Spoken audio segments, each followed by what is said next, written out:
वास्तु की दुनिया में सबसे पहली और फॉरमोस्ट इंपॉर्टेंट चीज क्या है? वो है आपका मैप। हम जब भी वास्तु करते हैं या हम जब लोगों के घर पे वास्तु करने जाते हैं तो सबसे बड़ा मिथ क्या है कि आप एक कंपास निकालते हो और लोगों के घर के सेंटर पे जाकर खड़े हो जाते हो और दिशाओं को देखना शुरू कर देते हो। यह सबसे बड़ी प्रॉब्लम है। हमें ऐसे वास्तु नहीं करना। हमें बेयर मिनिमम क्या चाहिए? To the scale map. आपकी बुक में कुछ पॉइंट्स लिखे हैं, सबसे पहले उस पॉइंट्स को देखो कि वास्तु करने के लिए रिक्वायरमेंट्स क्या क्या हैं। सबसे पहले आपको क्या चाहिए? To the scale map. ये मैप कौन बनाएगा? आपका लोकल आर्किटेक्ट, आपका लोकल ड्राफ्टमैन, और ड्राफ्टमैन सर्विसेज अवेलेबल हैं throughout the globe. Bombay में भी हैं, दिल्ली में भी हैं, आप उनसे सर्विसेज ले सकते हो। लोकल किसी आर्किटेक्ट को बुला सकते हो, वो आपके घर में आएंगे, आपके घर को मापेंगे, 1000, 2000, 5000 रुपए लेंगे और आपके घर का एक कुंडली तैयार करके देंगे, जिसको हम बोलते हैं मैप। आप जिस भी घर में रहते हो, चाहे वो रेंटेड है, चाहे वो खुद का है, या आप नया घर लेने जा रहे हो, या आप कल को, कितने लोग हैं जो वास्तु कंसल्टेंट बनना चाहेंगे? बहुत बढ़िया। आप ये सोच के कभी मत डरना कि मेरे बगल वाला भी तो मेरा पड़ोसी है, अगर ये भी कामयाब हो गया तो मेरा क्या होगा, है ना? ऐसा डर लगता है कई बार। अगर मैं ये आज से 5-6 साल पहले सोच लेता तो हम यहां तक नहीं पहुंच पाते।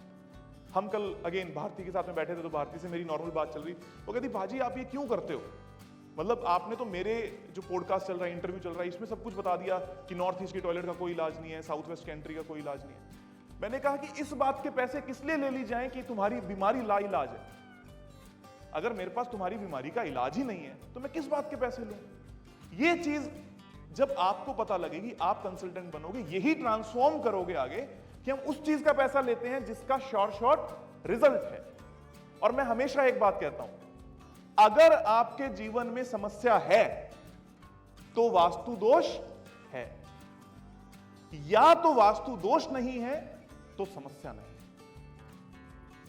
और अगर आपसे कोई मिले जो ये कहे कि मेरी समस्या 1 साल, 1.5 साल, 2 साल, 3 साल पहले शुरू हुई है, तो मैं क्या करूं, तो आपको सबसे पहले ये बात बोलनी है कि क्या आपने अपने घर में 3 साल, 4 साल पहले कोई चेंज किया है या घर चेंज किया है?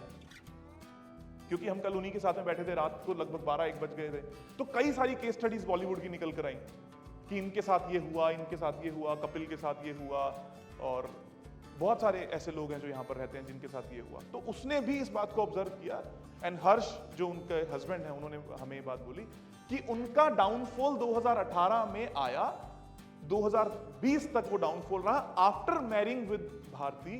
वो क्यों रहा 2 से 2.5 साल का गैप? क्योंकि उन्होंने 2018 में अपना घर चेंज किया। कि जब मुझे 2020 में ये बात समझ में आई कि मेरे से गलती हो चुकी है और मेरा डाउनफॉल आ चुका है, देन अगेन मैंने मेरा घर शिफ्ट किया और आज हम दोबारा पिछले 5 साल में सक्सेस को प्राप्त कर गए हैं।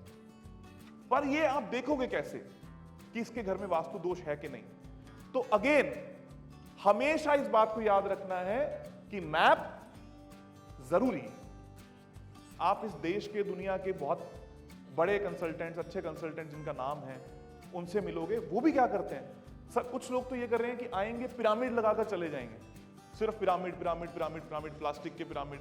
कुछ आएंगे जो सिर्फ क्रिस्टल्स ही लगाते चले जाएंगे, क्रिस्टल क्रिस्टल क्रिस्टल क्रिस्टल। कुछ आएंगे जो ये कहेंगे ऊर्जा ऊर्जा ऊर्जा ऊर्जा ऊर्जा। कुछ आएंगे धुआं धुआं धुआं धुआं। हमारा ये काम नहीं है। हमारा काम है मैप। कोई आपको कहे कि मैं आपका मैप बिना बनाए आपके गेट पे कुछ ऐसा लगा दूंगा और उससे आपकी ऊर्जा बढ़िया हो जाएगी और गेट आपको रिजल्ट देने लगेगा, ये फेक है। आपको क्या चाहिए? To the scale map. बिना उसके वास्तु नहीं करना। सिर्फ कब आपको मैप नहीं चाहिए? मान लो आप नया घर लेने जा रहे हो या रेंटेड अकोमोडेशन लेने जा रहे हो, आप कहते हो सर कितने घरों का मैप देखेंगे?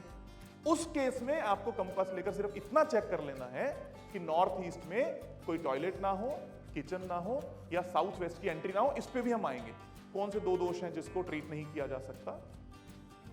मैप बनाने के बाद हमें क्या करना है? उस मैप का एक सेंटर निकालना है। अगेन आप इस मैप पे देखिए, यहां पर आपको एक सेंटर मार्क किया हुआ दिखाया गया। सेंटर कैसे मार्क होता है? जस्ट मेकिंग अ रेक्टेंगल और फिर उसके डायगोनल्स को मैच करना और आपका एक सेंटर मार्क हो गया। क्या सबको क्लियर है ये बात? Getting a to the scale plan, marking a centre, उसके बाद टेकिंग द डिग्रीज और टेक डिग्रीज। डिग्रीज कैसे निकालनी है? डिग्रीज का मतलब डायरेक्शन निकालना नहीं है, डिग्रीज का मतलब नॉर्थ साउथ ईस्ट वेस्ट करना नहीं है। डिग्रीज का मतलब है सिंपल, आप उस घर के बाहर खड़े हुए, आपने अपने हाथ में फोन निकाला, उसका कंपास निकाला और डिग्रीज को नोट किया। जैसे हमने यहां शो किया है कि एंट्रेंस पे खड़े हुए हैं और यहां पर उन्होंने कंपास निकाला और डिग्रीज को लिया। सबको क्लियर है ये बात?